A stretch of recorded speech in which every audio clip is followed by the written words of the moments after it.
Did you know that a lot of the anxiety and frustration you feel every day is actually it's a tough pill to swallow, but it's also a truth that holds a powerful key. We live in a world that constantly feels like it's spinning out of control. The economy, global events, what other people think of us, it all feels like a storm we're caught in. We spend our days worrying and pushing against things that just won't budge. But what if I told you there's a 2,000-year-old secret to finding peace, not by changing the world, but by changing your focus? The ancient Stoics, we're talking emperors, playwrights, and former slaves, figured out a radical principle for a calm life. They taught that our unhappiness usually comes from one simple mistake.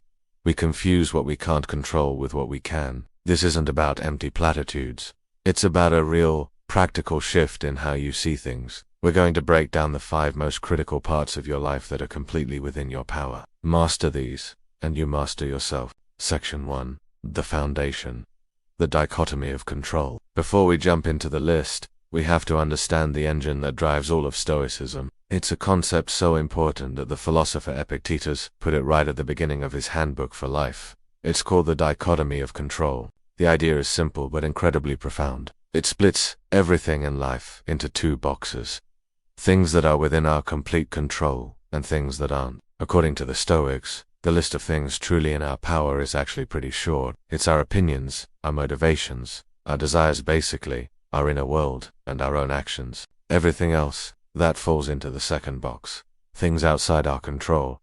This list is much, much longer. It includes our bodies, our reputation, what other people do, the weather, the past and the future. The Stoics called these externals. Epictetus argued the goal is to get smart about telling these 2 apart and then act on that knowledge. We need to pour our energy into the things we can control and learn to accept the things we can't with a bit of grace. This isn't about giving up. It's the exact opposite. It's about strategic empowerment. It's about refusing to waste your precious energy fighting unwinnable battles. By focusing only on what's yours to command, you find freedom and strength. This one idea is the bedrock for everything else. So, let's start our list with the very source of how we experience the world. Thing 1. Your thoughts and judgments. The first, and maybe the most powerful thing you control, is your own mind space. Your thoughts and judgments about what happens to you. The Roman emperor and Stoic philosopher Marcus Aurelius said it best. You have power over your mind, not outside events. Realize this, and you will find strength. This is a revolutionary idea. It means our suffering doesn't come from events themselves, but from how we interpret them. Epictetus was even more blunt. Men are disturbed not by things, but by the views which they take of them. Think about that. It's not the traffic jam making you angry. It's your judgment that the traffic jam is a personal disaster. It's not a critical comment from your boss that hurts you. It's your belief that it means you're incompetent. The event itself is neutral. The pain and anger are products of your judgment, which is entirely in your control. Let's make it concrete. Imagine you give a presentation, and your manager says, "It was good, but you seemed a bit nervous, and you need to tighten up the data on slide 5. The external event is just words. You can't control them. But now, you have a choice. Your gut reaction might be, "I failed. My boss thinks I'm an idiot."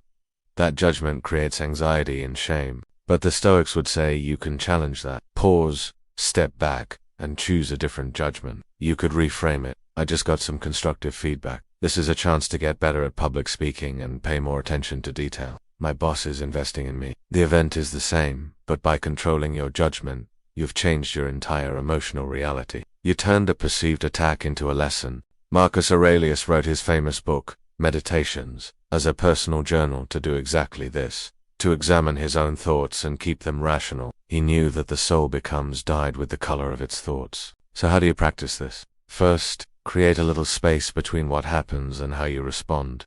Pause. Breathe.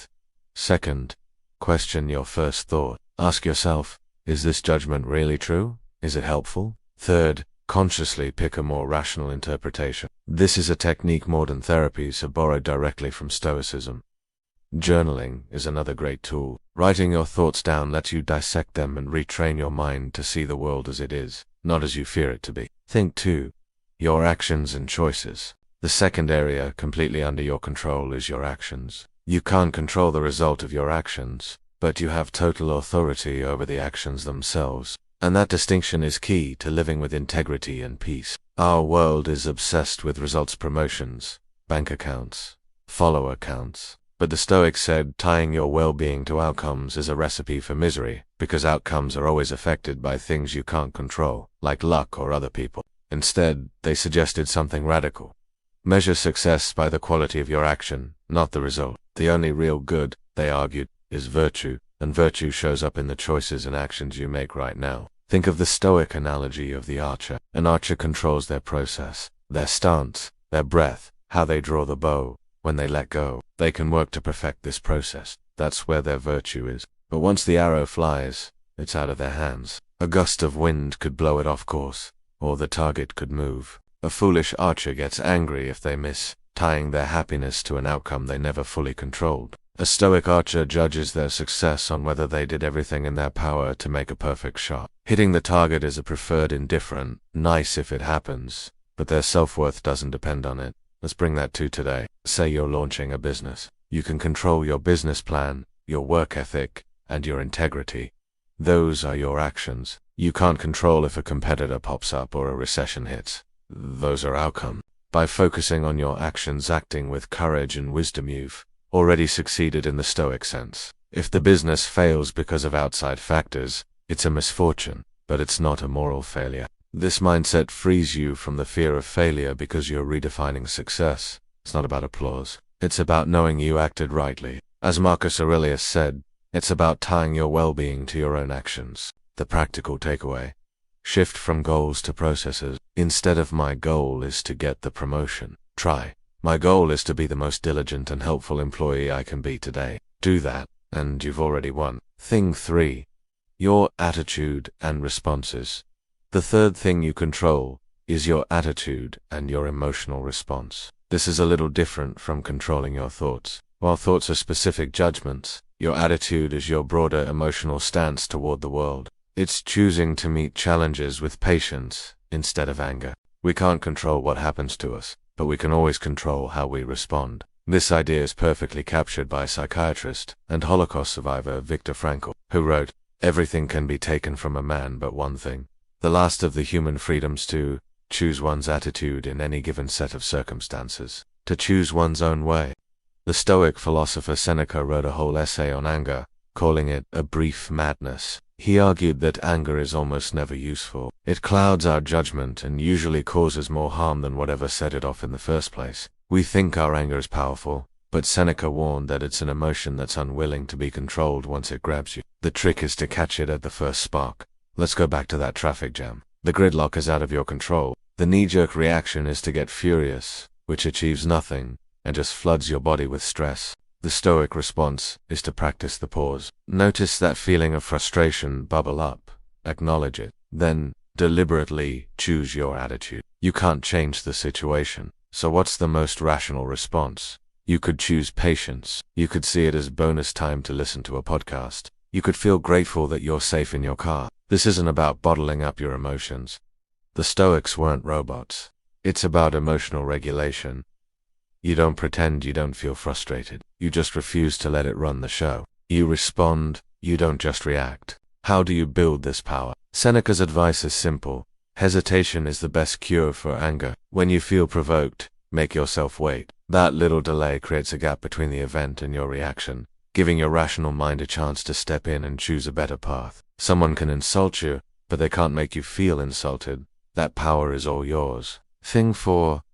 Your effort. The fourth thing you completely control is your effort. This is the energy and persistence you bring to a task, no matter the outcome. In a world that loves to reward natural talent, the Stoics championed the simple, democratic power of effort. This ties back to the archer, but it's so important it deserves its own spot.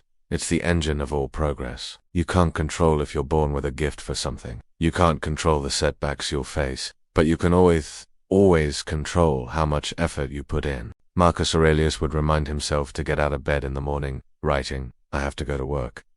As a human being, what do I have to complain of if I'm going to do what I was born for? He saw effort not as a chore, but as his duty and purpose. Think about two students studying for an exam. One is a natural genius who barely studies. The other is average but controls what they can. Their effort. They make a schedule and stick to it. They do all the practice problems. Now, maybe the genius gets a higher score. That's an outcome, and it's partly out of their control. But who acted with virtue? The Stoics would say it's the one who controlled their effort. They focused on the process, not the prize. This focus on effort builds incredible resilience. If you define success by the effort you put in, you're immune to the sting of a bad result. You can walk away from any challenge knowing you gave it your all, and that protects you from the bitterness of feeling like the world was unfair. So, how do you apply this? Measure yourself with a different ruler. At the end of the day, don't ask, what did I achieve? Ask, did I give my best effort? Did you act with industrious? When you focus on effort, challenges become opportunities to show your character, not just tests to pass or fail. As long as you're trying, you're succeeding. Thing 5. Your values and guiding principles. Finally, and most importantly, you control your values. You have the ultimate say in what you decide is good, bad, or indifferent. This is what Marcus Aurelius called the inner citadel, a fortress of principles that no external chaos can ever touch. Our culture is constantly throwing values at us that happiness comes from money, status, or stuff. The Stoics called these things indifferent. They aren't bad, but they aren't inherently good either, and your well-being should never depend on them, because they can be taken away. The Stoics argued that the only true good is virtue, and for them, virtue was very real, broken down into 4 key qualities. Wisdom, seeing the world clearly and making good judgments. Justice, treating others with fairness and respect. Courage, facing difficulty and doing the right thing. Temperance, practicing self-control and moderation. These 4 virtues are entirely internal. No one can force you to be unwise or stop you from being just. Bad luck can't steal your courage. Your character is yours alone. This is why the Stoics believed virtue was enough for happiness. It's the one thing that's truly and completely yours. Choosing your values is a proactive act. It's deciding what your life is going to be about. Will it be about chasing external approval or building internal strength? For instance, you're facing a career choice. One job offers more money, but requires you to bend your ethical rules. The other is less glamorous but lets you act with integrity. Someone who values wealth above all else takes the first job and might feel the sting of that compromise. Someone who values virtue chooses the second and finds peace, no matter the salary. The actionable step here is to define your personal philosophy. Seriously, take the time to write down your core values. What principles do you want to live by? Use the 4 Stoic virtues as a guide. Then, when you face a tough decision, look at your list. Use your values as a compass. That's how you build an unshakable inner core. So, there you have it. 5 things that are always in your control, no matter how wild the world gets. Your thoughts, your actions, your attitude, your effort, and your values. See the common thread. They are all internal. The Stoic path isn't about conquering the world. It's about conquering yourself. It's a declaration of independence from the chaos of external events and other people's opinions. This isn't a passive philosophy. It's the ultimate form of empowerment, designed to make you more resilient, virtuous, and happy. The journey starts with a simple question you can ask yourself all day long. Is this within my control? If the answer is no, practice acceptance. If the answer is yes, then that's where your duty lies. That's where you put your energy. This isn't easy. It takes constant practice and but it's a skill, and like any skill, you can get better at it. By focusing on these 5 things, you stop being a leaf tossed in the wind and become the captain of your own ship, steering through life's storms with a calm mind and a steady hand. Now, I want to hear from you. Which of these 5 areas hits home for you the most right now? What's one small thing you can do this week to focus on what you can control? Drop your commitment in the comments below. Reading what you all share helps everyone learn. And if this video shifted your perspective and you want to keep exploring practical philosophy for a better life, make sure you hit that subscribe button. Thanks for watching. Now go and take control.